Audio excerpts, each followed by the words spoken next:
പ്രസിദ്ധമായ ഒരു നാടൻ പാട്ടിൽ യുദ്ധത്തിങ്കൽ രാമൻ നല്ലു, കുലത്തിങ്കൽ സീത നല്ലു, ഊണുറക്കമുപേക്ഷിപ്പാൻ ലക്ഷ്മണൻ നല്ലു, പടയ്ക്കു ഭരതൻ നല്ലു എന്നൊരു ചൊല്ലുണ്ട്.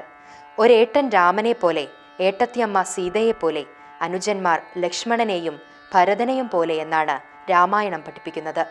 കാവ്യരൂപം പൂണ്ട ആദ്യ കൃതിയാണ് രാമായണം. പുരാവൃത്ത പരാമർശത്താൽ ഇതിനെ ഇതിഹാസമായി ഗണിക്കുന്നു.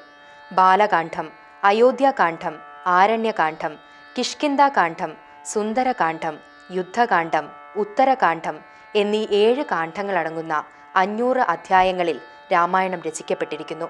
ജ്ഞാനവാസിഷ്ഠം, വസിഷ്ഠോത്തര രാമായണം, സീതാവിജയം, അദ്ഭുത രാമായണം, അദ്ഭുതോത്തര രാമായണം മുതൽ മാപ്പിള രാമായണം വരെ വിവിധ രാമായണങ്ങൾ പ്രചാരത്തിലുണ്ട്.